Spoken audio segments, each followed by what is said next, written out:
Good morning and good evening to those joining from Korea and Japan. I know it's around 10 p.m. there. Welcome to GW Institute for Korean Studies, or GWIKS. I'm Yeon-ho Kim, the Associate Director of GWIKS. And thank you for joining our Korea Policy Forum on cyber shadows, understanding and countering North Korea's illicit digital operations. And today's forum is co-sponsored with the GW East Asia National Resource Center and the Institute for Peace and Unification Studies at Seoul National University in South Korea. With that, let me turn it over to Celeste Arrington, the Director of GWIKS, and Bum-Soo Kim, the Director of the Institute for Peace and Unification Studies, for opening remarks. Celeste? Good morning and good evening. My name is Celeste Arrington. I'm a professor of political science and international affairs at George Washington University, as well as director of GWIKS, as Yeon-ho just mentioned. It's my great pleasure to welcome you to this event this morning. This is the first Korea Policy Forum of the semester. And so it's a great topic, important topic for kicking off the new semester here. I want to especially thank Yeon-ho Kim for being the brains behind this operation, as well as our GWIKS staff, Ravina and Takara, for organizing the logistics of today. And most importantly, I'd like to thank our continued partnership with Seoul National University's Institute for Peace and Unification Studies and Director Kim Bum-Soo, to whom I'll turn it over in a second. But thank you for joining us this morning, and we hope that you will stay connected with GWIKS. We have many more exciting events throughout the semester, and hopefully you will join us for those as well. So let me turn it over now to Director Kim Bum-Soo. So yes, let me have a welcome remark. Good morning for American participants and good evening for Korean participants. On behalf of the Institute for Peace and Unification Studies of Seoul National University, I would like to welcome all of you to join today's webinar, co-hosted by the Institute for Korean Studies at the George Washington University. As all of you already know, North Korea's illicit activity have posed significant threat not only to South Korea, but also to global security and global financial system. Today, I think our distinguished speaker will give us insight for understanding the complexity of North Korea's illicit digital operation and help us explore the countermeasure and policy to mitigate the negative impact of these operations. I think it is very timely and relevant to examine these issues and hope all of you enjoy today's webinar. Finally, I would express my sincere thanks to Director Arrington, Associate Director Yeon-ho Kim, and staffs of GW Institute for Korean Studies for coordinating and preparing all the arrangements. And great thanks to our distinguished speakers, Counselor Insun, Mr. Nick Carlsen, Professor Tae-Eun, and Professor Jenny Jun for their insightful and informative presentation. Thank you. Thank you, Bum-Soo. Let me start the panel discussion by briefly introducing the speakers. In the interest of the time, I'd like to ask the audience to refer to our event announcement for the full bio of each speaker. So the first speaker is Insun, a counselor of the Republic of Korea mission to the United Nations in New York. Before her current posting, she was a member of the panel of experts on the DPRK under the 1718 Sanctions Committee at the UN Security Council from September 2023 until April 2024.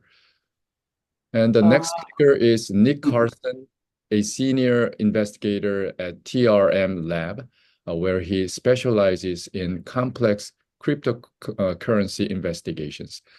Prior to joining TRM, Nick spent 12 years as an intelligence analyst at the FBI. Our third speaker is Jenny Chun, an assistant professor in the Sam Nunn School of International Affairs at Georgia Institute of Technology. She was previously a research fellow on the Cyber AI project at Georgetown University's Center for Security and Emerging Technology. Welcome to GW, Jenny. Last but not least, we have Tae-Eun Song, an assistant professor of the Department of International Security and Unification Studies at the Korea National Diplomatic Academy, affiliated with the Ministry of Foreign Affairs there. Professor Song currently serves as an advisory committee member for both ROK Cyber Operations Command and the Defense Counterintelligence Command. Let me check if Insun is... Actually, Insun tried to get in, but seems there's some technical problem in the Korean mission to the United Nations. He tried to join in. So I'm not sure, but if possible, maybe I think it would be better if Mr. Carlsen have a first presentation. All right, sounds good. Is that okay, Sure. I mean, I can, feel that this is about cyber thing, the things that we're discussing. So, Nick, let me start with you. I'd like to ask you to explain more about North Korea's cryptocurrency heist. You must have been very busy investigating a lot of cases, right? Yeah, no, it never slows down with North Korean crypto thefts. I think our best estimate is they are actually perpetrating probably 1/3 to 1/2 of all major cryptocurrency thefts that happen every year. So they're basically a crypto hacking superpower. Okay, I'll go ahead and start my presentation. I do apologize. I think Insun, her presentation would have given a really good context to lead into mine, talking about crypto thefts generally, or North Korean cyber operations generally. But we'll go ahead and dive straight into the crypto part of this. Number one, I think, brief overview here of what we'll talk about. I know that blockchain technology is extremely convoluted and obscure to most people, so I'll try to avoid the jargon when I talk about it. And then we can talk about who North Korea targets, how they launder the funds they steal, how they actually turn those into usable money for the regime, and then kind of talk about what can be done to better mitigate this problem. So for background, a company like mine, we're a blockchain intelligence firm. And so basically, to think of this in a simple sense, we have access to the transactional data that used to be hidden behind bank secrecy, because blockchains, for the most part, are open and transparent. So we're able to analyze those blockchains to provide intelligence insights to customers, which include private companies and governments. For North Korea, the overall threat, at least $2.6 billion has been stolen through 2023. And 2024 is a banner year for them. They've already stolen several $100 million and are laundering it as we speak. So this issue, it's clearly not being mitigated. North Korea continues to steal more and more every year, and this has become probably a key source of revenue for the regime. Overall trade volumes for North Korea, even in prior years when good statistics were available, were $2 to $3 billion a year. We're looking at net profits of hundreds of millions of dollars from this alone, which probably counterbalances a lot of the losses North Korea has suffered from traditional trade sanctions. They target a lot of different types of people. This is not strictly oriented against Western targets. They steal from anybody that they can. From Chinese affiliated entities. Last year, they hacked hundreds of millions of dollars from 2 exchanges that are owned by a Chinese national. And they've stolen from South Koreans. They've stolen from basically every available victim around the world. They do a lot of really complicated things to make it relatively difficult to disrupt what they're doing, including using mixers, which has seen a really powerful response from the U.S. and South Korea with sanctions and legal actions against those mixers. But there's always a new technology available to them. And I think really key thing to talk about is that they depend on Chinese brokers to actually cash this money out. So when they steal the crypto, it's difficult to use cryptocurrency to do real things in the world at this point. And so there is this enormous underground economy that is dominated by Chinese organized crime that North Korea uses to actually turn those stolen monies into usable currency that they can use to purchase all the goods and services that they need. I think right now, the industry and government are focused on trying to claw back stolen funds. There's not much that can be done to prevent this because the attack surface is so large. But there are more aggressive actions that can be done to try to offset this and properly incentivize North Korea to stop doing what it's doing. But the overall thrust of, I think, of what we should talk about and say here is that what North Korea is doing is totally unprecedented. North Korea, you have cyber criminals in countries like Russia where they're tolerated and allowed to continue to do what they do. You have Chinese that often cooperate with the state in targeting Western companies' technologies. North Korea is unique in that these criminals are the state, right? These are serving agents and officers of government agencies in North Korea, like the Reconnaissance General Bureau. So this is truly unique in the world. There is nobody else that does this at this scale. And it's most analogous to piracy. North Korea is a modern pirate state. They are out there raiding commerce on the new digital oceans and getting away with it. Another key point is that crypto for North Korea is not just about the thefts and hacks that they perpetrate. They also use it to fund their intelligence operations. There have been cases, South Korea a couple of years ago, an army officer was arrested after having been paid in Bitcoin by North Korean operatives. It also fuels the cyber intelligence collection operations that North Korea is operating. So in addition to its thefts, North Korea is also out there targeting lots of individuals, including academics, like the folks on this panel, to try to collect information that's useful to the regime. And they use cryptocurrency to buy the VPNs and the servers that they need to actually carry out those hacks. And then finally, it facilitates this enormous network of IT development work that North Korea is involved in, where this is semi-illicit, right? They're not necessarily criminals, but they are prohibited by sanctions from working with many of these companies, and they use lots of intermediaries. There have been 2 recent FBI cases against individuals in the United States who were facilitating this for North Korean web developers. And they also use these projects that they work on as victims. We just saw a case a couple of weeks ago where about $1.6 million was stolen from a crypto project that had unwittingly hired North Korean developers to work on it. So crypto has become this kind of pervasive issue in terms of North Korea and its regime and how it functions and funds itself. There has been this, powerful response from the United States and other allies to try to disrupt the services that facilitate this. And basically, the most unfortunate thing that can happen to a mixer is to become the new favorite of the North Koreans. Basically, every time they switch favorite services, that service will get sanctioned by OFAC relatively quickly. But so far, these actions, they haven't been enough to truly disrupt what North Korea is doing. There are too many services and opportunities available in the crypto ecosystem to escape interdiction efforts. I think we can kind of brush through this, but essentially a key point is North Korea targets anybody and everybody. They really don't care who you are or where you are or what you are, so long as you have money available to them to steal. So prior to 2018, this was mostly against traditional financial institutions, banks. I mean, the Bank of Bangladesh is the most prominent example of that, where they nearly stole $1 billion from one of the poorest countries on earth.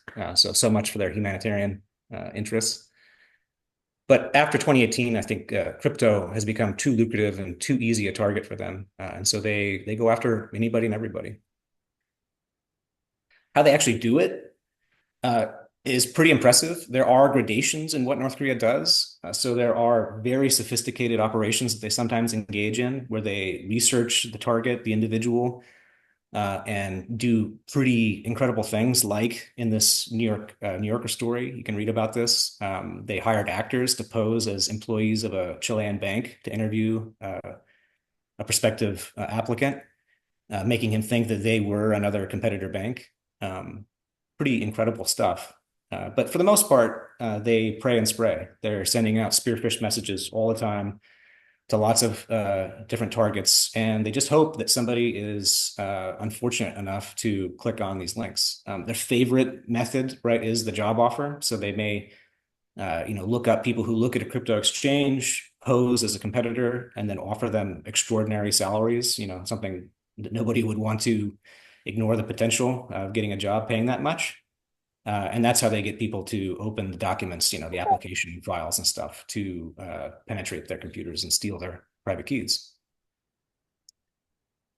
I think a natural question a lot of people have is, how do you know this is North Korea? And there's a bunch of kind of secrets, methods that we have that we can't disclose to the public to figure this out. But there are a few things, and number one being that they have a pretty distinctive chain or on-chain signature. The way that they do things on the blockchain, there's lots of arbitrary choices that can be made in blockchain technology, and they have a very distinct pattern that is quite different from almost anybody else. And it's best analogized to recognizing an artist. If you see a painting and you are an art expert, you can often tell who painted it just by looking at it, right? Seeing how it was painted. There are also overlaps, where addresses are reused unintentionally by the North Koreans. And this is totally understandable because they are moving, hundreds of millions of dollars through tens of thousands of cryptocurrency addresses. And they often forget that they say they have used one address before. And so we're able to kind of overlap these activities because of those interconnections. And the other thing that's really unique about North Korea, right, given what we talked about, that they are perpetrating, a third to half of all crypto hacks, is that they are a factory. They are doing this. They are the Henry Fords of crypto theft. They have turned this into an assembly line.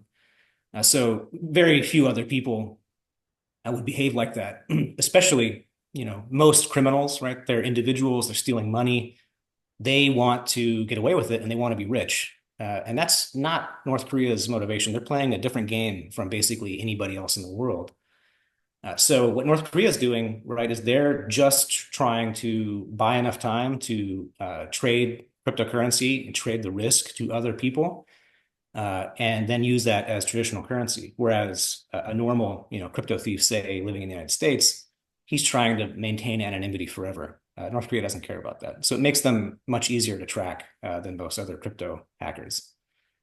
And then finally, and this is kind of beyond my own realm of expertise, we can look at forensic analysis of the malware that was actually used to perpetrate the hacks to figure out if it was North Korea. I don't know what happened there. Okay. So key thing, North Korea already had this extensive infrastructure that it used to launder its normal economic proceeds prior to the sanctions of 2016 and 17. They have bank representatives that work for entities like Kwangson Bank and the Foreign Trade Bank, who are present in foreign countries, and they develop relationships with friendly local nationals to facilitate opening bank accounts and conducting transactions through shell companies. So in the old days, the revenues that fed this network were coming from things like the sale of anthracite coal or counterfeit cigarettes or probably narcotics. And that has changed, right? Ever since UN international sanctions got much more strict, it's been much more difficult for North Korea to make money this way. But they continue to use this existing foreign obfuscatory network to move the money that they've stolen from crypto thefts. And so in 2023, there was an investigation. The FBI indicted several people, including Shim Hyun-sup, a representative of the Foreign Trade Bank who had been based in Dubai and by then was in China. So Shim was a representative of one of these banks, and he was at the end, the use point of stolen crypto. So after the North Koreans had stolen cryptocurrency, they would launder it and sell it to Chinese brokers who would then provide bank transfers that were then used by North Korean bankers to go out and purchase everything that North Korea needed. So that pattern, right, holds true. That is still the case today. And there are these highly professional organizations that in government, you'll hear this term CMLO, Chinese money laundering organizations. These are operated by Chinese organized crime, commonly called triads. And the North Koreans have a long and deep relationship with triad organizations. The United Kingdom's RUSI has done some excellent research on this, showing the connections between North Korea and the triads, including the 14K and Shui Feng. And these are the folks that are involved in the petroleum laundering efforts, right? Where North Korea is importing petroleum from brokers in Southeast Asia and China. Those are the same people that operate these enormous underground banking networks that Chinese, including non-criminal Chinese, use to get money out of China. And so it's really important to understand that the underground banking system that the Chinese organized criminals are operating, it's necessary if you are a wealthy Chinese to use that to get your money out of China, because the banking restrictions are imposed on Chinese. And so they have created, basically through their regulation, through these attempts to limit foreign transmittal of money from China, the Chinese government has encouraged the creation of this enormous, probably $1 trillion underground banking economy that supports everybody. Every kind of criminal in the world is now using Chinese money launderers. The DEA has recently publicized a couple of investigations in California where Chinese money laundering groups are the key intermediaries that Mexican cartels now use to get the proceeds of their crimes out of the United States and back into Mexico, and to pay their suppliers in South America and to pay their suppliers in China. So the North Koreans are tapping into the same network. All this crypto that they're stealing, they're converting it into a stablecoin called USDT, and they sell it to these Chinese brokers who are affiliated with these organized criminal groups. And then that money is used to facilitate all kinds of other criminal activity all around the world. So the big problem here, right, is there are too many victims available to North Korea. They are all across the world. Often they're small projects that aren't traditional companies with traditional cybersecurity practices. They're relatively easy to attack. So a lot of what governments and industry have done up to this point is try to encourage people to learn good operational security and avoid being compromised to begin with. But that is basically, trying to hold back the ocean with your hand. That is not working. You can program lots of things into cryptocurrencies to try to make it more difficult for large thefts to happen. Things like reversible transfers and time-delayed transfers, where things can't actually move without permission for a period of time. But, those are all kind of potential technological solutions that are years away. My suspicion, right, is that to break this process, the Chinese money laundering organizations themselves need to be targeted. And these are valid cases for investigators all around the world. And basically all the criminal organizations that are using crypto at this point to aid their criminal activity are using Chinese money laundering groups. There should be a concerted effort by the United States, South Korea, and allies to go after these groups and make it much more difficult for them to do what they do. And by doing that, you can choke off the vast pool of money that North Korea is able to hide in when it takes these thefts and moves them.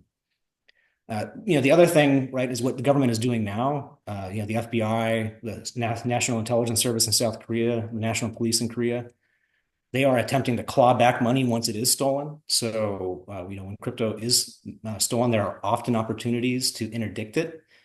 But those efforts, they have been quite successful. Tens of millions of dollars have been recovered. But when weighed against the billions of dollars that have been stolen, it's clearly still worth North Korea's time to do this.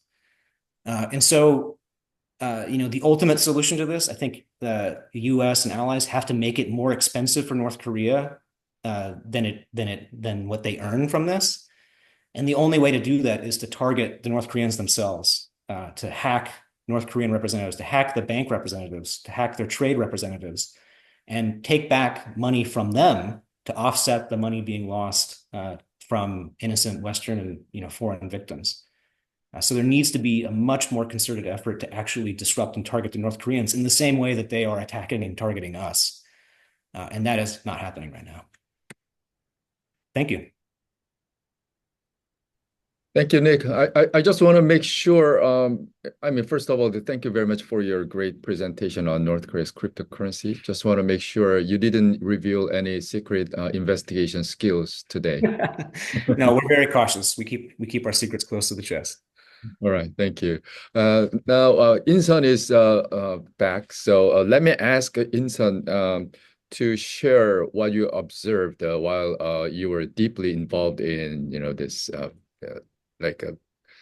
business of sanctions on North Korea, if you will. Thank you.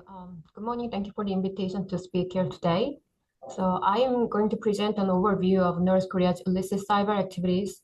These analyses are mostly based on the previous reports of the panel of experts on DPRK, established pursuant to UN Security Council resolution, where I belonged until April this year. North Korea is probably among the most cited countries in cyber heists in the world. And why and how has North Korea been carrying out illicit cyber activities over a decade? Their main goals are to obtain information of value to the North Korean regime and to illicitly generate revenue for the country that Nick just elaborated. So their organization, the cyber actors organization, is North Korea's cyber threat actors are mostly subordinate to UN-sanctioned Reconnaissance General Bureau, RGB, including the Lazarus Group, Kimsuki, Andariel, and Blunarov. Several cyber threat groups under RGB increasingly collaborate and share infrastructure to conduct joint operations. And there are some recent trends of North Korea's cyber activities. There are many, but to name a few, first, there have been persistent and increasing cyber attacks on defense industry and infrastructure to steal sensitive technologies. North Korea's cyber threat actors have continued to attack defense sector companies across the globe. They obtain intellectual property or other information such as designs and blueprints that can be used to advance North Korea's WMD and ballistic missile programs and be sold to further generate revenues for its weapons programs. For example, there are many reported cases. The recent ones are where the Lazarus Group compromised aerospace companies in Spain and obtained initial access to the company's network in 2022 through a spear phishing campaign. So like Nick just mentioned, they post as recruiters on LinkedIn. So a lot of people use LinkedIn to seek jobs, and then they actually hire a lot of hiring happening on LinkedIn as well. And then they convince the target to execute malware. They disguise themselves as a recruiter, and then they propose this test as a part of hiring process. And the Lazarus Group reported, and then in that way they got the access to the company, and then they were able to install malware to steal the sensitive information. And then in other cases, the Lazarus Group attacked aerospace companies in the Netherlands and the defense company in Poland through similar methods. And interestingly, the Lazarus Group also compromised the email server and internal network of the Russian's rocket design bureau, MPOMASH, in 2022.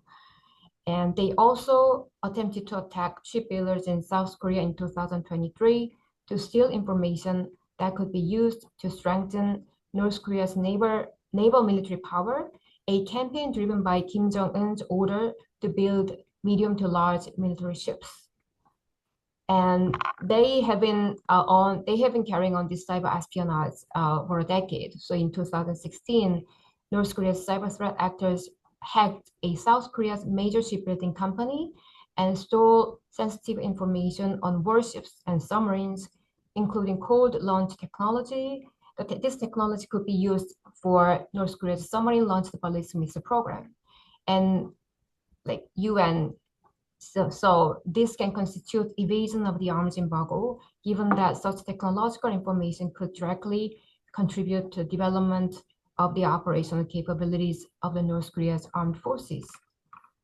And as a joint effort among the states to address these kind of operations, recently the governments of South Korea and Germany issued a joint cybersecurity advisory early 2024 to raise awareness of cyber campaigns highly likely carried out by North Korea's cyber actors against the defense sector, warning that North Korea focuses on the theft of advanced defense technologies to modernize and improve new strategic weapon systems, including reconnaissance satellites and submarines. And secondly, they have been they have been operating these cyber threat attacks to illicitly generate revenues. And partly, we believe that partly because this is one of the least regulated area, so that like Nick just mentioned, that it is very kind of profitable under under the least regulation. So reportedly, North Korea's malicious cyber activities generate approximately 50% of its foreign currency income. This is an information from a member state, and are used to fund its weapons programs. And 40% of North Korea's WMD programs are funded by illicit cyber means. So the panel investigated 17 heists in 2023, for which North Korea may be responsible. It was valued at more than $750 million. Then there were also, between 2017 and 2023, there were also 58 suspected cyber attacks by DPR, by North Korea, which was investigated by the panel on cryptocurrency-related companies.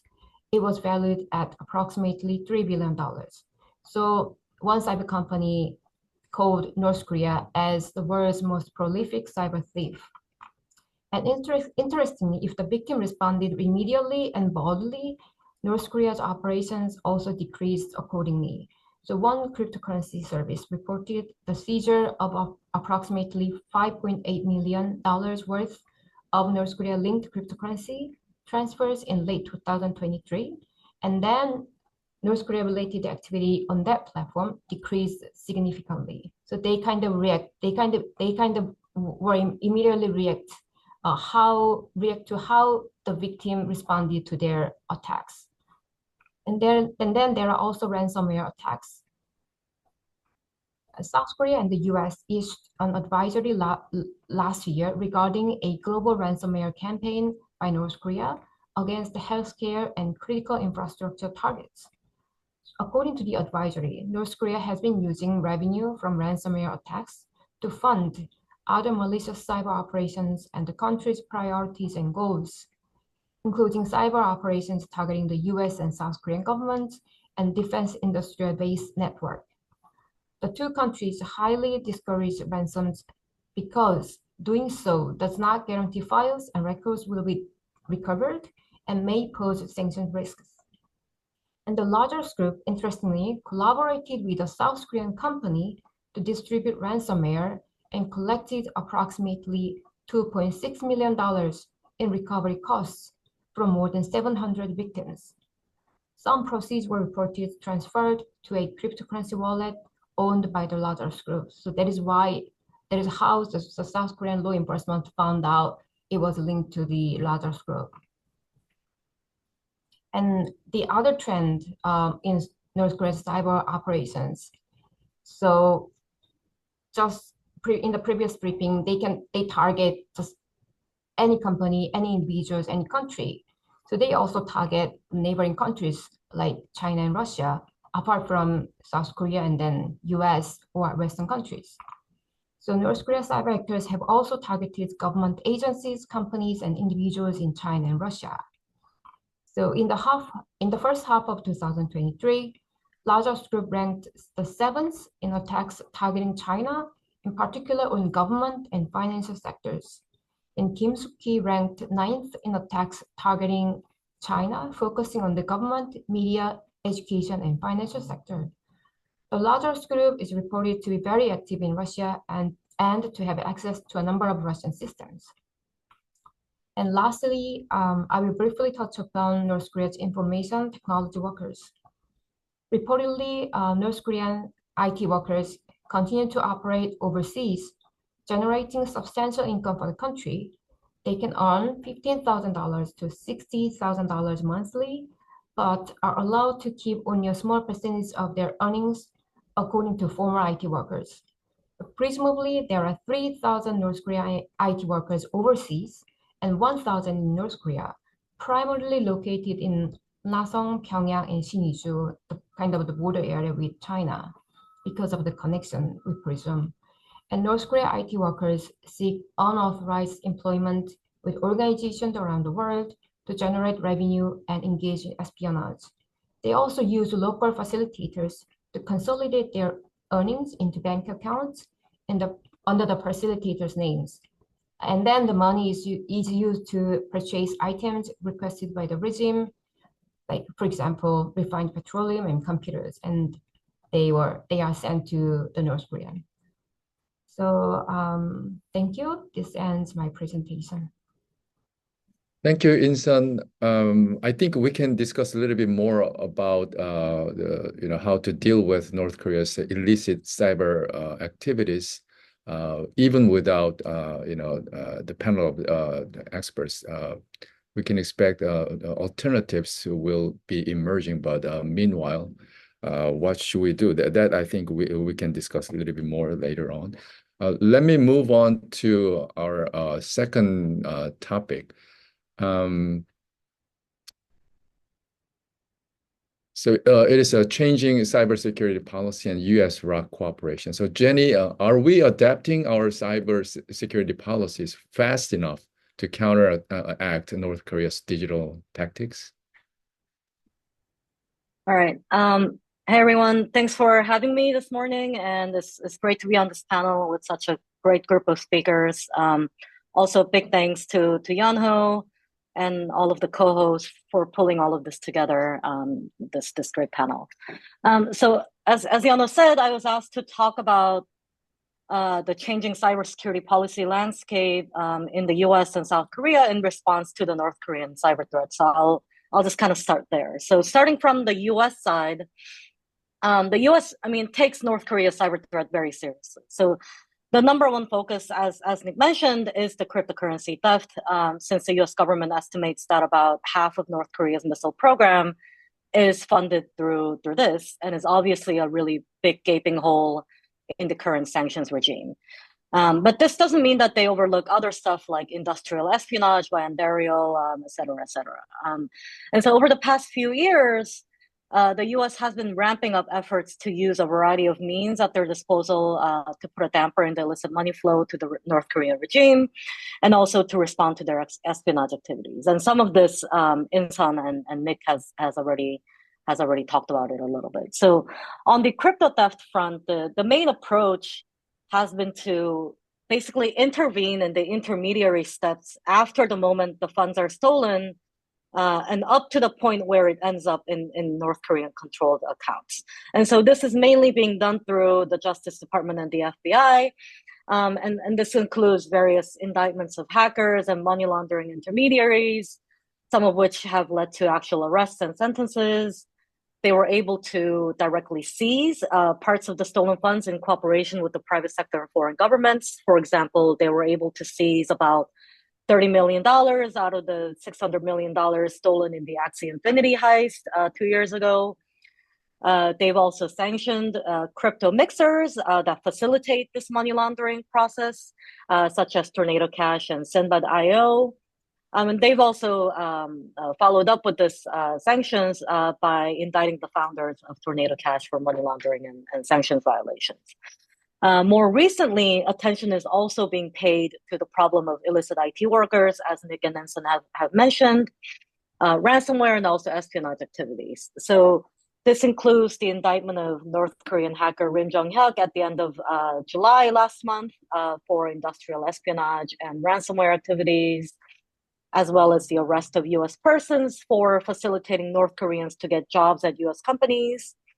Finally, also the US government is watching North Korean efforts to gather strategic intelligence from the so-called Korea Watcher community, which is all of us here, and have issued joint advisories to raise awareness and gather information about individual cases that's affecting many of us here gathered today in this Zoom call. And so some of these are done in cooperation with South Korea, which I believe Tae-Eun will be able to cover more in detail.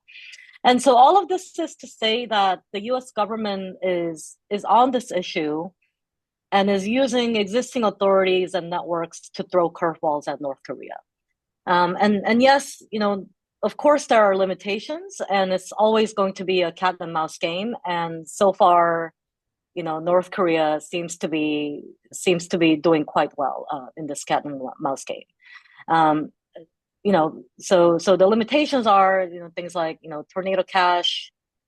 So mixers like Tornado Cash is basically a decentralized protocol, and that means that there are limits to how effectively the U.S. government can really enforce sanctions apart from arresting its founders. And so, we saw that immediately after the sanctions were announced, activity on that mixer has dropped quite a bit in 2003, but we've now seen a resurgence of activity in 2024. And there's, limited tools for really controlling that effectively from the U.S. government's perspective. There are also a lot of alternative mixers and laundering schemes available. If there are mixers that are not available, you can do hash rentals. So you can walk in with one type of cryptocurrency, buy a bunch of computing resources, and then use that to launder your crypto to another form of crypto that is not linked in any way, and so you can launder money that way.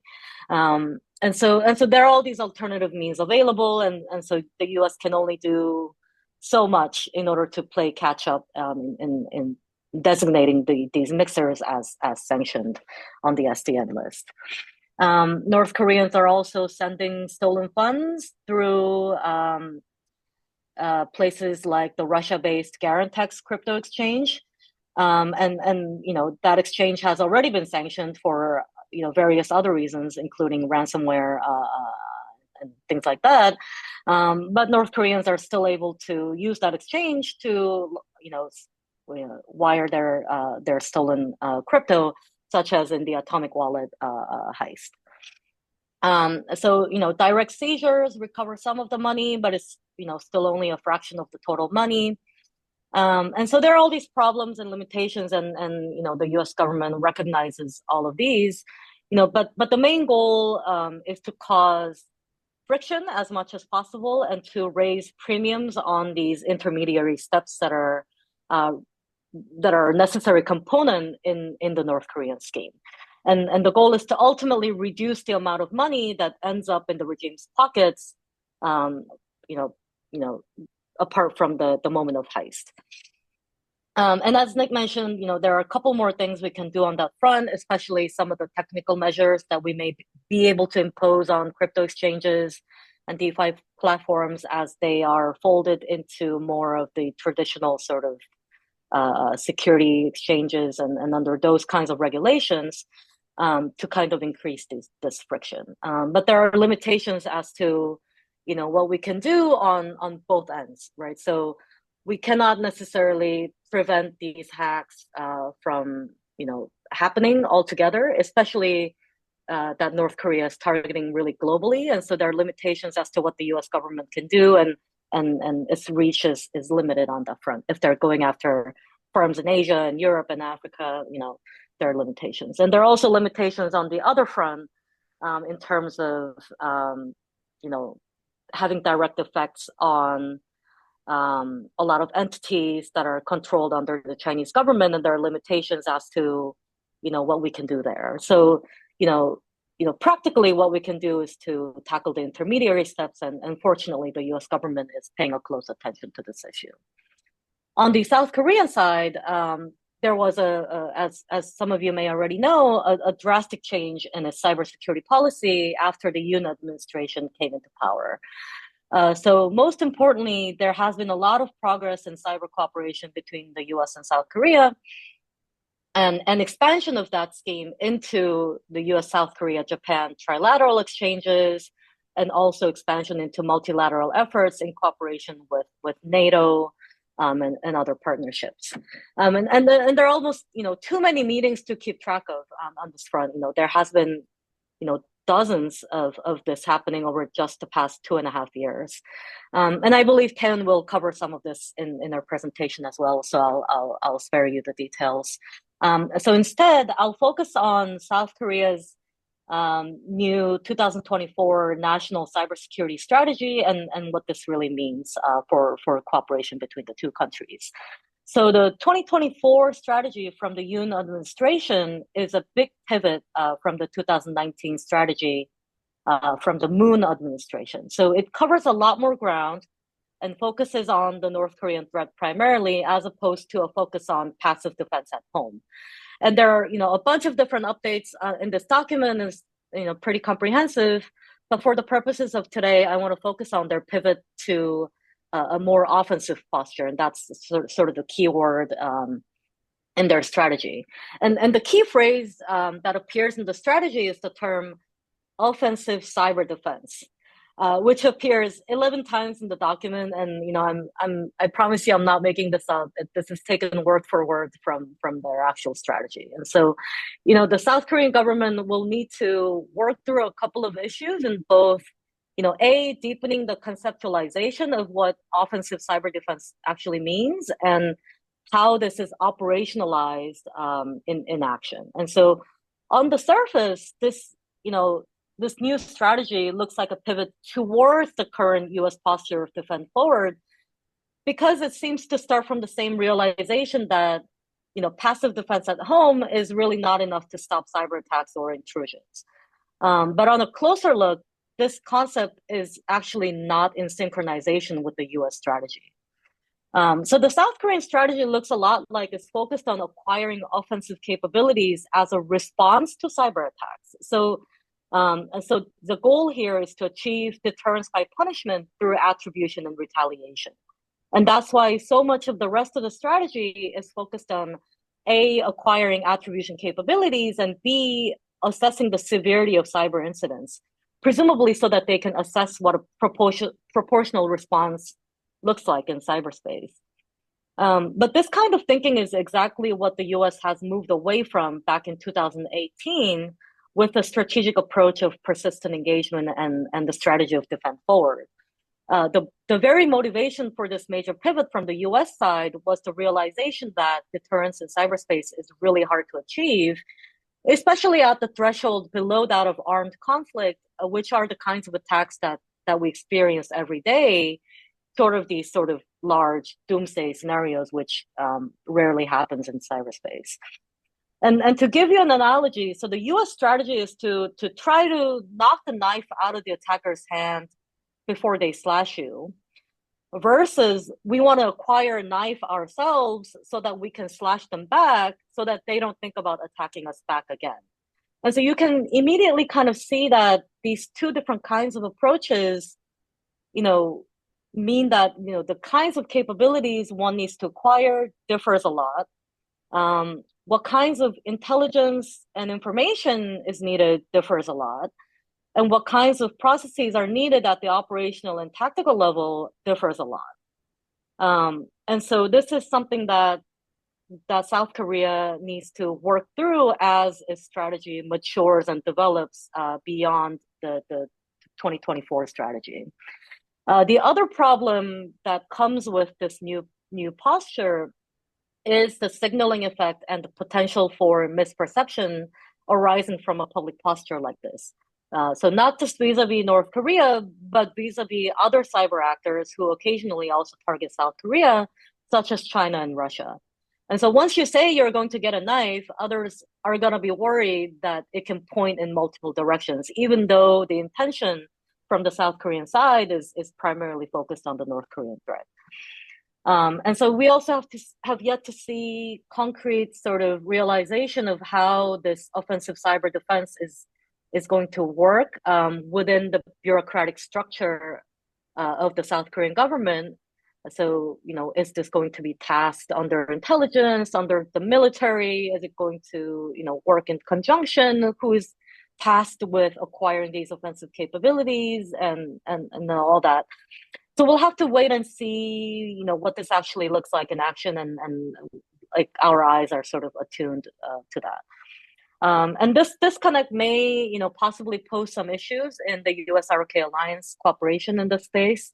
Unless South Korea is de facto pursuing something that looks actually like defend forward when it comes to cooperation with the U.S. So I'd be really interested to hear what Tae-Eun has to say about the military cooperation bit.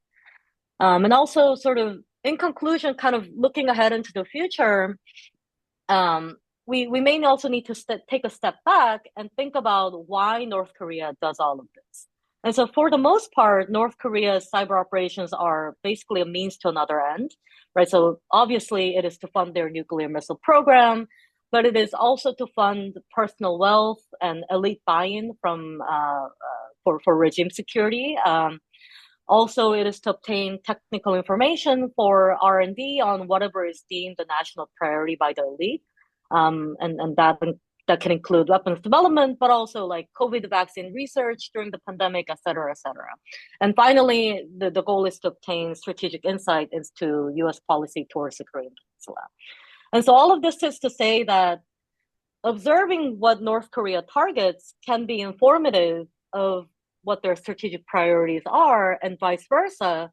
Knowing what their priorities are can inform in turn what they will try to go after in a couple of years. And so, as Insun mentioned, Andariel has been going after, a wide range of companies that, aid North Korea's weapons system. And this ranges anything from uranium enrichment, shipbuilding, UAVs, radars, robots, 3D printing, and the list goes on. And so focusing on really finding out what kind of research they want to do may be sort of predictive of what kinds of companies and industries that they will go after. And so, for example, analyzing their science and tech academic journals shows a big recent focus on AI and machine learning, and a general focus on digitization/digital economy from the state media outlets since 2019. So thinking about stuff like this can allow the US to stay a bit ahead of the curve rather than kind of responding to a campaign that already started and playing catch up. So I'll end my remarks here and look forward to the rest of the presentation. Thanks. Thank you, Jenny. Hopefully, we'll get very reliable system of forecasting North Korea's strategic priority by monitoring and investigating their cyber illicit activities. And I also agree. And Jenny, your presentation reminded me of the fact that many North Korea watchers, including those in Washington, they're very much alerted to and warned of phishing emails, presumably from North Korean hackers. So last but not least, Tae-Eun is our next speaker. And let me ask Tae-Eun to elaborate on U.S. ROK military cooperation in cybersecurity. And Tae-Eun, I'd like to ask you, what the strategies are being implemented to enhance U.S. ROK cooperation in the face of the lot of challenges we discussed today. Okay.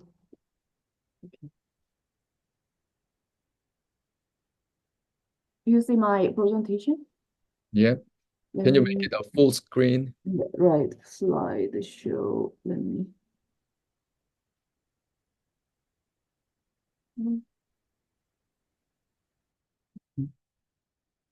Okay, thank you for inviting me to this important seminar.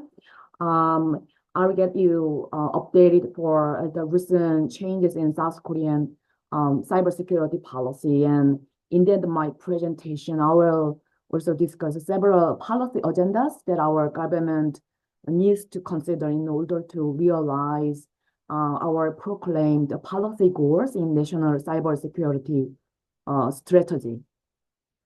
I'm gonna skip several slides that already Jenny covered.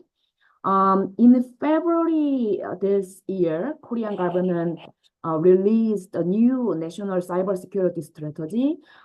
This new strategy is really important because it outlines South Korea's goals of becoming a global pivotal state with more leadership role in cybersecurity area by emphasizing our role as a liberal democracy, supporting the values of freedom, human rights, and rule-based order in cyberspace. Among all our goals and strategy, the word, as Jenny mentioned, the word offensive defense stands out in a new strategy. I got a lot of questions from U.S. Embassy here and Australian Embassy here. because our past cybersecurity policy had been very defensive oriented and passive one without, this means we didn't really take countermeasures or retaliate DPRK's cyber attacks, although we are the main target of the most of the cyber attacks by North Korea. Don't we have offensive capability? No. Our national cyber capabilities, including offensive power, are evaluated very highly according to many international index measured by various institutions.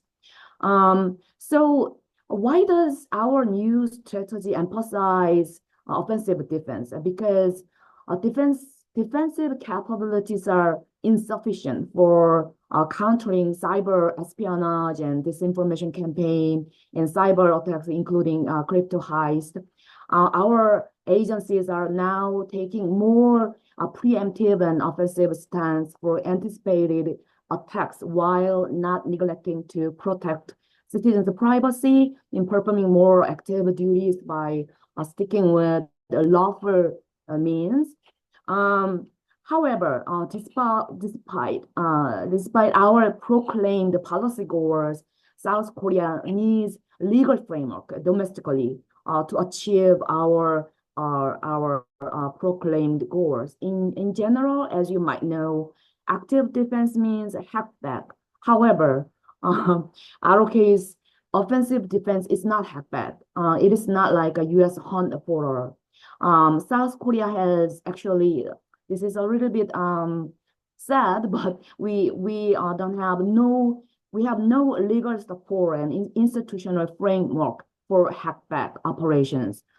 This means our offensive capabilities are not used fully and actually wasted, and actually only it can be operated in ROK U.S. alliance exercise under hypothetical scenario. So I think the ROK's joint hunt for operation with the U.S. is essential and necessary in near future.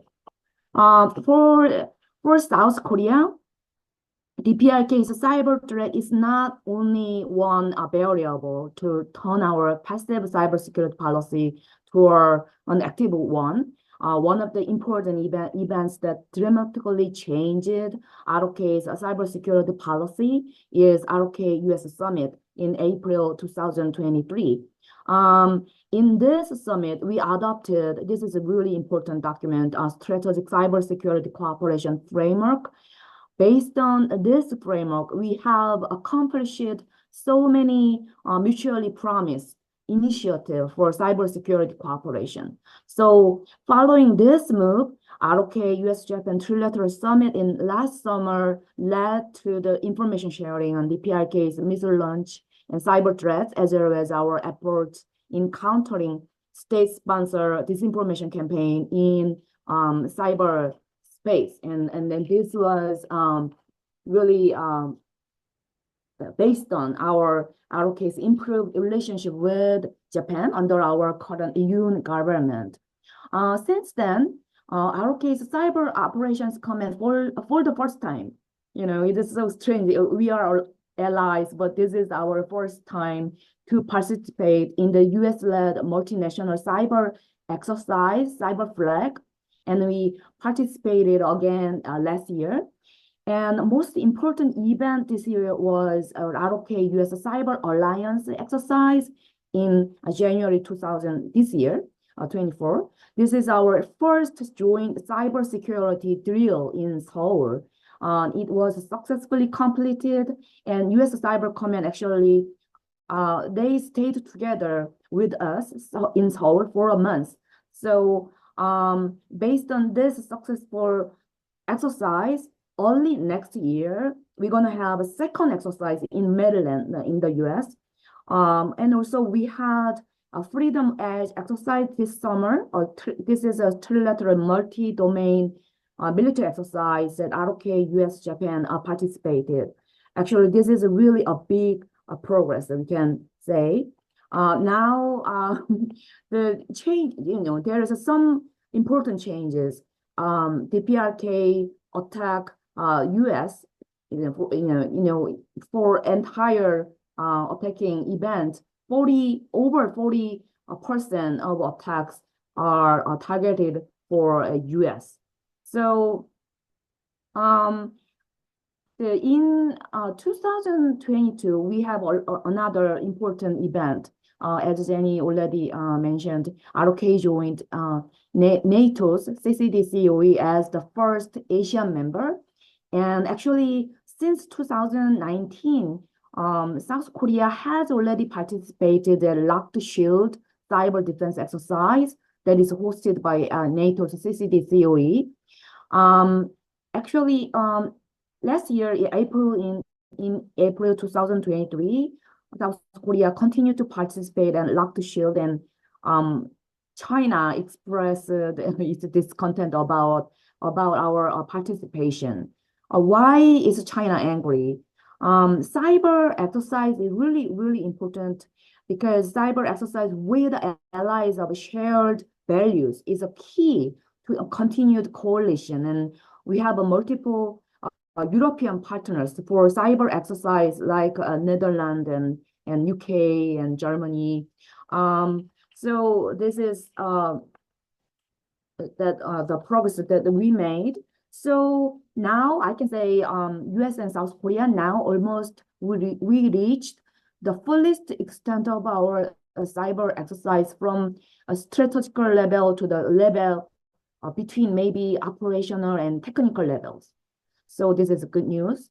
And one of the big change in cybersecurity policy under the current EU government, we began to raise our voice with our other like-minded countries in criticizing DPRK's malicious behavior by issuing joint cybersecurity advisory on DPRK's malicious activities. And I'd like to emphasize this slide. Despite all of the cyber threats by DPRK, actually its defense capability is not strong because cyber defense needs very advanced and expensive technologies, and only 1% of North Korean population have access to worldwide internet. So they don't actually have such kind of incentive to put their money for the cyber defense. So according to the most of cyber power index measured by major research institutions, of course, South Korea is much more stronger than North Korea in terms of defense, maybe not for offense. So also you may find some news report an American individual hacked North Korea to the extent that North Korea's entire national internet shut down. This shows their vulnerability for cyber defense. In 2016, North Korea failed its missile launch 7 times out of 8 times. And it is actually reported that such failures were the result of U.S. offensive cyber operation, the DDoS attack, or we can say left of launch. I'm not sure whether this was really the result of U.S. cyber operations, but it is highly likely the case when we look at the case of 2022. The year 2022 was the year that the DPRK launched the missiles 37 times. However, whenever they did, its nationwide internet shut down because of U.S. DDoS attacks. Whenever it tested the missile launch, it experienced a nationwide internet outage. So so what did North Korea do after this surprise of 2016? In 2017, North Korea began to use new internet service from Russia in order to improve its cyber resilience. Before this year, in 2017, it has only used Chinese internet service. Okay, so as I mentioned in the previous government, South Korea has long sustained very passive and defense-oriented cyber security policies. This means we took no offensive action against North Korean cyber attacks in the past. This is why ROK's cyber power ranks seventh, as estimated by the Belfer Center as Harvard University. Actually, this is lower than other indexes measured by, for example, MIT Technology Review, because Belfer Center also assesses the intent of using offensive capability as a weighted score. This means South Korea has offensive cyber power, but has not used it. So as you look at this slide, according to MIT Technology Review for cyber defense capability, in 2022, 2023, South Korea ranked a little bit higher, third. And so depending on the way of a measure, the ranking can be varied. So anyway, the reasons for ROK's increased cyber security cooperation with U.S. and other like-minded countries is high cyber technology. So this is my last slide. Well, high quality cyber technology is not enough in countering external cyber threats. And South Korea has a lot of homework to work on. First, we need new cyber operations doctrine for military side that effectively serves our proclaimed offensive defense that enables us to conduct hack back or hunt for operation with the U.S. We need to blur the clear-cut distinction between peacetime and wartime cyber operations. Cyber crisis begins in peacetime, and we need to get prepared for this. And South Korea needs trustful private sectors, as we see all of the cyber operations done by Meta, Google, Amazon, and Microsoft in Russia-Ukraine war. And like the U.S., outsourcing government's burden of countering foreign influence operations, also disinformation campaign, to private sectors is necessary, as Meta or Google did. Also, between private sectors of U.S. and South Korea, I think it's now the time for private sectors to cooperate like two governments did. Also, we need effective strategic communication between the U.S. and South Korea.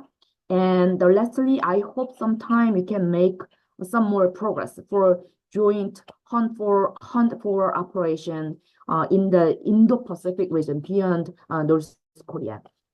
This is all, and thank you for listening my presentation. Thank you, Tae-Eun, sorry.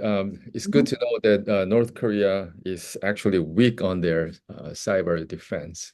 Right, yes. When they get attacked, nationwide, internet service is shut down, entirely. Right. Yeah. Hopefully we can move on from there in terms of getting a better idea of how to deal with this whole cyber issue.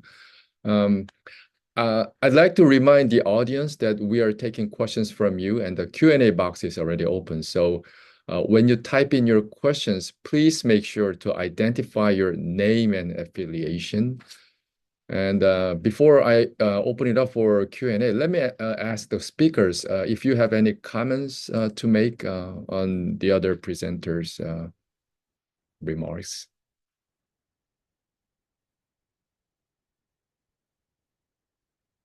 No, they're all good to go. You accept everything they said? All right. Let me take a question from, let me see. Because when I listened to Nick and Insun's presentations, the fact that North Korea, they're utilizing their Chinese brokers to cash out. And also North Korea, they are actually targeting Chinese and Russian entities. So that sounds really interesting to me. And I was wondering how the Chinese and Russian government is dealing with that situation. And I think we have a question related to my curiosity. Is from somebody anonymous. What is the attitude of Chinese government to money laundering for North Korea? Are North Korean hackers also based in China? Is money laundering for North Korea also done through Russian organized crime? Yeah, I'll go ahead and take a stab at this and open it up to everybody else. But I think it's complicated, right? The Chinese government's position on this. First, the Chinese government is incredibly corrupt. So there is an enormous amount of bribery and general corruption. But there's also this kind of long-standing symbiotic relationship with Chinese organized crime. When you look in Hong Kong and you see pro-democracy protests, who is it that comes out and beats the protesters? It's not the police. It is gangsters. It is members of these trad organizations. And so there is this existing kind of stasis. And there's also this high degree of tolerance for criminality. Some of the largest companies in Hong Kong, their presidents and CEOs are known criminals. For a great example, the Bank of Bangladesh heist, the money that was actually successfully gotten into China by the North Koreans was carried by a junket operated by Sun City, which is an enormous banking or entertainment and gambling conglomerate in Macau and Hong Kong, who was led by a man who's now in prison in China, probably for not paying the right bribes. So there's this like incredible, murky environment in which these groups operate. But I think a really key thing here is that the actual, laundering of the crypto, it's conducted by Chinese, but they are expatriate. So for the most part, these are people in Cambodia, Southeast Asia, Hong Kong, and Macau. And they exist, right? And they are there to service the Chinese market. So, I mean, like the most vanilla example is if you're a wealthy Chinese businessman and you want to go to Macau to gamble, gambling is illegal in China. And if you want to get your money to Macau, you have to work through these Chinese criminal organizations. So you would stake collateral in mainland China, which is given to a Chinese criminal there, and you go to Macau and you are fronted the money that you staked in China in Macau. And so that's kind of the basic function of this. And it exists, its very purpose is to defeat Chinese government regulation, right? It is to get money out of China overseas where it can be used to do stuff too, like buying investment homes in Vancouver, Canada, right? That's a huge problem. It's a problem in the Western United States as well. So all of this undercuts, official Chinese policy, and yet it exists and it persists, which makes me think the Chinese aren't doing very much to stop it at all. Thank you, Nick. I think you also answered the question from Jong-sung Kim. The question was, are there any ways to specifically reveal the Chinese brokers' identities? So I think you, in a way, answered his questions too. Jenny, Tae-Eun, Insun, do you have anything to add about this China-Russia thing? Yes, Insun. Yes. So when we request information under the name of UN to Chinese government and Russian government, the official answer was always that they fully implementing the UN sanctions. And then mostly they said that there are not enough evidence to prove there have been like DPRK heists in this area, and then the stealing money, etc. So it was kind of hard to find out what was going on in detail, like as part of the investigation. But interestingly, we also sending letters to Chinese and Russian entities. But interestingly, we at a later stage we heard back from the intelligence agencies that the entities which actually got our letters, their operation significantly decreased, or they became aware of the UN sanctions. So that was a part of the efforts that we did to help countries and entities implement the UN sanctions. So it was. So I think that at the kind of the central government level, there have been some law enforcement and then enforcement to implement the UN sanctions, but at the municipal level and then the on the ground, like it's a huge network. So it's really, we think it's like Nick just mentioned that it's very likely that there have been rampant cases of evading sanctions, UN sanctions or unilateral sanctions. And one of the questions about the DPRK IT workers in China. So according to our research, there have been probably 100,000 overseas workers from DPRK. And then most of them, we believe that reside in China and Russia. And for example, according to the research, 3,000 North Korean IT workers overseas, and then most of them, we believe, work in China because China is the closest country to DPRK, and then naturally they have a lot of facilitators and over-the-counter traders to change the cryptocurrency to fiat currency. So it's a lot easier for North Korean IT workers to operate in countries like China and Russia, and then because of the traditional like friendly relations, it would be easier probably for them to get like visas like student visas or visitor visas in other countries. So there are this environment where the North Korean workers find it like more comfortable to operate in these countries. Thank you. Yes. For Chinese position about the DPRK's cyber attacks against China, actually, I saw one report that China released a report about ROK, the DPRK's cyber espionage activities against China. One thing really interesting is that actually Russia is the main target, one of the big target of Chinese cyber espionage activities. And China is the main target of North Korean cyber espionage. So they are hacking each other for information, especially about defense industry. So that's it's a very natural thing for cyber space, hacking each other for cyber espionage and getting information and collecting information about each other. Thank you. Let me take a couple of more related questions. In the interest of time, let me bundle them. So one is from Tae-Eun Han, a Radio Free Asia reporter.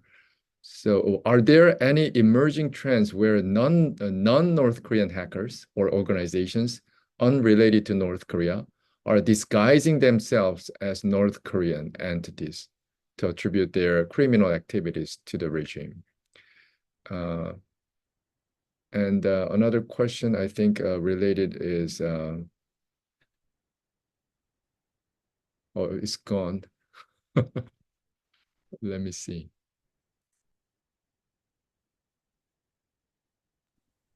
That might be my mistake. Yeah, it's Abhishek Sharma. So this question is directed to Tae-Eun and Jenny. So do you think that with strengthening liberal ties with Russia, the number of cyber espionage and cyber attacks from DPRK will decreases, showcasing on increasing trust and likely information sharing? And what should be U.S. ROK response to the DPRK Russia possible cyber intelligence cooperation? I think, for the field of cyber, the issues of cyber espionage, it's actually irrelevant to cyber cooperation. They are constantly hacking each other for information on defense industry, maybe from North Korean side. especially when Russia and North Korea negotiate for arms sales. That's the time when North Korea attack Russia more frequently for getting information. It's not like DDoS attack. It's more about getting, collecting information about what kind of arms Russia has. They want to know, the real tangible facts. So cyber cooperation is not really related to any possibility of decreasing cyber espionage activity from North Korean side, I think. Yeah, I would echo everything Tae-Eun said, that it's not really going to be tied, and I would even suspect that there would be a positive relationship between closer ties and more hacking, because you now have weapons exchanges and all of this activity going on, and maybe they want to verify or obtain more information about certain deals that are being in discussion. Thank you. Nick, do you have anything to comment on this non-North Korean hackers? Yeah, I mean, I think in the context of crypto thefts, it would be a really bad idea to imitate the North Koreans because, like I said, they're not very good at actually anonymizing who they are and where their money's going. So wouldn't recommend that if you're a hacker, and I don't think we've seen it. But in terms of like traditional cyber attacks, espionage, stuff like that, North Korean malware, yeah, it's out there and other people can use it. So it's definitely something I think a lot of cybersecurity firms are aware of and are very cautious about attribution regarding. Because look, it's like a marketplace, right? And people are buying and selling malware all the time. So it's really hard to definitively attribute something just because it's malware that we've previously seen North Koreans use. Thank you. And Nick, to add, yes. Just to add, the only public case of like a definitive false flag operation is the Olympic destroyer attack for the opening ceremony of the Pyeongchang Olympics.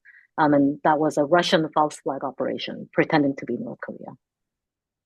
Okay, thank you. Nick, I understand you try not to use a lot of jargons, but I have this question. What is the connection between the CCP and CMLOs? Does the government support the CMLOs? Is it trying to tamp down on them? Yeah, I mean, so this kind of goes to the prior discussion there, right? Chinese money laundering organizations and the Chinese Communist Party. I think it's this, complicated relationship. And I'm sure that local Chinese police in investigating local crime often have issues and try to enforce the law against these kinds of groups. But at a national level, it's extremely disappointing. And I would frankly pose this as a country that has the most pervasive surveillance system in the world, right? Where basically anyone's information is available to the state at all times. It strains my credulity that they are so ineffective at disrupting these kinds of groups. And it goes back to my own experience with the FBI, when we were investigating traditional North Korean bank networks, which were all functioned through China, right? All of this was occurring through China with Chinese intermediaries and Chinese banks. And we attempted to cooperate with the Chinese government. And there was ultimately litigation about this because we got zero cooperation from them, despite promises that we would receive it. So I don't know what's going on in China. I don't know why it is the way it is, but whatever they're doing is not effective if they're doing anything at all. Thank you. I think I have another technical question here from Martin. What's the cost of the money laundering? If we see a headline saying North Korean hackers have stolen, say, $10 million, how much do they end up with after the laundering, the CMLO part? Another CMLO thing. You're muted, Nick. Sorry. Curious for Insun and other folks' thoughts on this. But to Jenny, what she spoke about earlier, right? The global response to this, right, from the South Koreans, the United States, is to create friction. And so ultimately, in these cases, I think the good guys are lucky if they block 10 to 15% of this right at the end after the theft. And then the actual money launderers, the Chinese groups that take this money and layer it through this underground ecosystem, they are really cheap. And this goes to a larger problem, not just North Korea, right, but global money laundering generally. It used to be normal, like in narcotics cases, to see a 10 or 20% fee for a money launderer. Those fees are really much lower now, 1 to 3%, and sometimes free, depending, we use this term maker and taker. So the North Koreans in these cases, they're takers, right? They're putting crypto into the system and getting fiat out. But if you're putting fiat in, these groups don't charge you anything. It's free because that's the real product, right? Is US dollars for the most part. So it's extremely cheap and it's getting cheaper all the time. And it's a testament to the ineffectiveness of global law enforcement's, attempt to address this, that it is so cheap.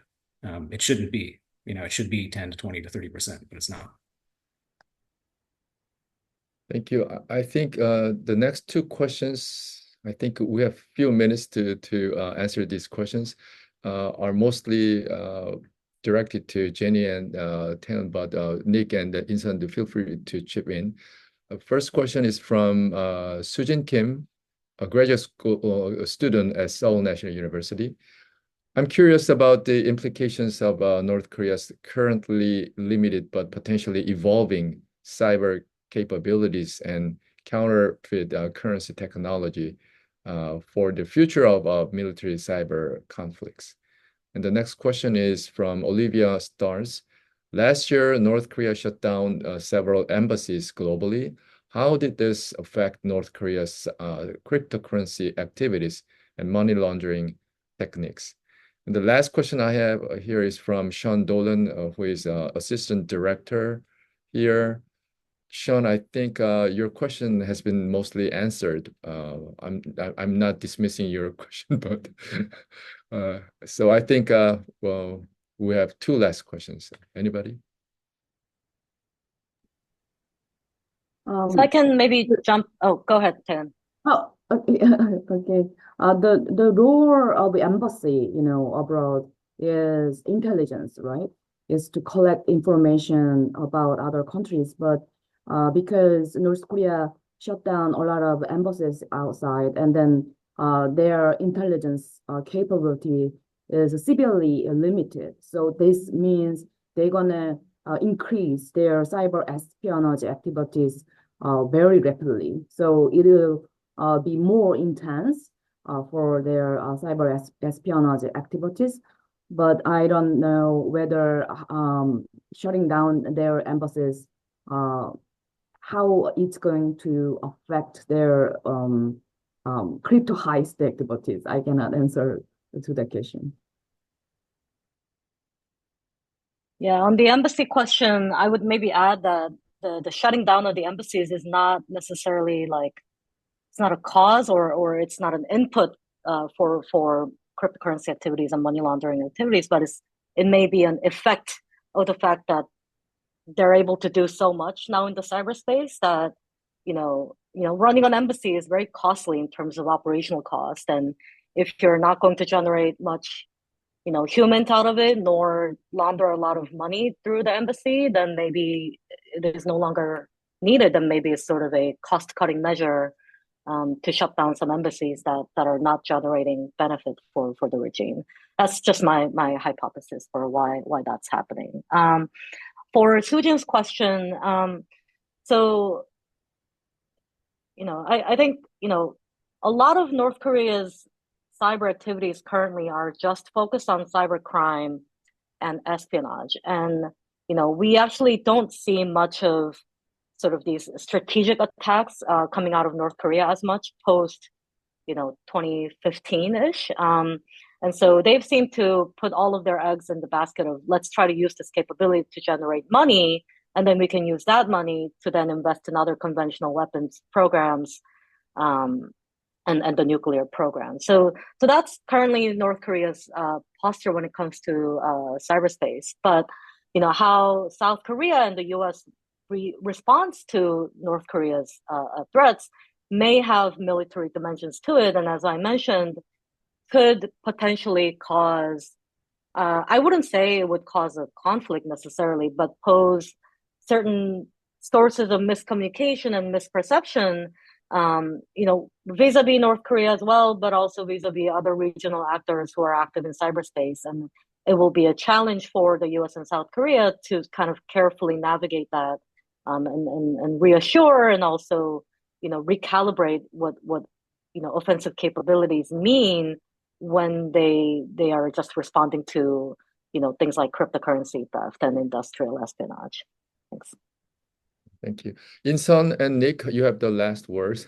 Anything to add? Yes, just jumping in about the embassy question. I agree with Jenny's assessment. Like cost-effective aspect, I presume that North Korea saw that it's not very cost-effective to have embassies in those countries. So in my briefing, according to the information that we got before, North Korea, they generate approximately 50% of its foreign currency income out of cyber activities. So cyber activities, cyber operations, as it become more profitable, I think North Korea kind of calculated like costs and then the profits out of their like cyber operations and then having embassies in other countries. So I can hardly think of any effect on cyber operations by withdrawing their embassies overseas. Yeah, I would just coda that is there's a couple of really great indictments that the FBI has released about North Korean hacking operations, including the Sony hack and then later cyber crypto thefts. If you want to read those, they go into great detail. I mean, they're actually written in chapter form, so you can learn all about how North Korea's hackers operate in China and overseas and the non-official covers that they use. For the most part, yeah, they work for companies. They're not embassy-based. Okay, thank you, Nick. With that, I'd like to thank all the distinguished speakers for joining us today, especially Tae-Eun and Bum-Soo for staying up late at night for us.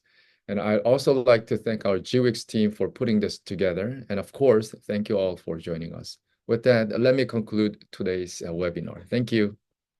Thank you. Bye. Good night. No.